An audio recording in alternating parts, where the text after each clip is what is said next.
حضرت عیسیٰ علیہ السلام کی پہلی تقریر۔ جب حضرت مریم حضرت عیسیٰ علیہ السلام کو گود میں لے کر بنی اسرائیل کی بستی میں تشریف لائیں تو قوم نے آپ پر بدکاری کی تہمت لگائی اور لوگوں نے کہنا شروع کر دیا کہ اے مریم، تو نے یہ بہت برا کام کیا، حالانکہ تمہارے والد میں کوئی خرابی نہیں تھی اور تمہاری ماں بھی بدکار نہیں تھی، بغیر شوہر کے تمہارے لڑکا کیسے ہو گیا؟ جب قوم نے بہت زیادہ طعنہ زنی اور بدگوئی کی تو حضرت مریم خود تو خاموش رہیں، مگر اشارہ کیا کہ اس بچے سے تم لوگ سب کچھ پوچھ لو۔ تو لوگوں نے کہا کہ ہم اس بچے سے کیا پوچھیں اور کیوں کر پوچھیں اور کس طرح گفتگو کریں؟ یہ تو ابھی بچہ ہے جو پالنے میں پڑا ہے۔ قوم کا یہ کلام سن کر حضرت عیسیٰ علیہ السلام نے تقریر شروع کر دی، جس کا ذکر اللہ تبارک و تعالیٰ نے قرآن مجید میں یوں فرمایا ہے۔ آیات کا ترجمہ۔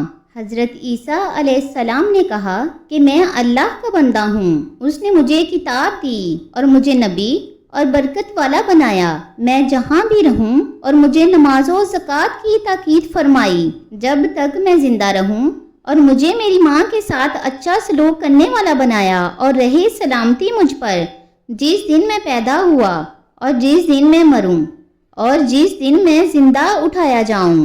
سورہ مریم رکوع نمبر 2 پارہ نمبر 16۔ درس ہدایت۔ یہ حضرت عیسیٰ علیہ السلام کا معجزہ ہے کہ پیدا ہوتے ہی فصیح زبان میں ایسی جامع تقریر فرمائی۔ اس تقریر میں سب سے پہلے آپ نے اپنے آپ کو اللہ تبارک و تعالیٰ کا بندہ کہا تاکہ کوئی انہیں خدا یا خدا کا بیٹا نہ کہہ سکے، کیونکہ لوگ آئندہ آپ علیہ السلام پر تہمت لگانے والے تھے اور یہ تہمت اللہ تعالیٰ پر لگتی تھی۔ اس لیے آپ کے منصب رسالت کا یہی تقاضا تھا کہ اپنی والدہ پر لگائی جانے والی تہمت کو رفع کرنے سے پہلے اس تہمت کو دور کریں جو اللہ تعالیٰ پر لگائی جانے والی تھی۔ اللہ اکبر۔ سچ ہے کہ اللہ تبارک و تعالیٰ جس کو نبوت کے شرف سے نوازتا ہے، یقیناً اس کی ولادت نہایت ہی پاک اور طیب و طاہر ہوتی ہے، اور بچپن ہی سے اس کو نبوت کے اعلیٰ آثار ظاہر ہونے لگتے ہیں۔ نمبر 2، سورہ مریم کے اس رکوع میں اللہ تبارک و تعالیٰ نے حضرت عیسیٰ علیہ السلام کی ولادت کا ذکر فرمایا ہے اور آخر میں سلام کا ذکر ہے۔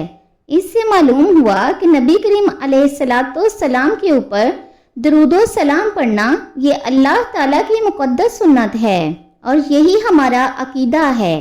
نمبر 3، حضرت عیسیٰ علیہ السلام کی اس تقریر سے معلوم ہوا کہ نماز، زکوٰۃ اور والدین سے حسن سلوک ایسے فرائض ہیں جو حضرت عیسیٰ علیہ السلام کی شریعت میں بھی فرض تھے۔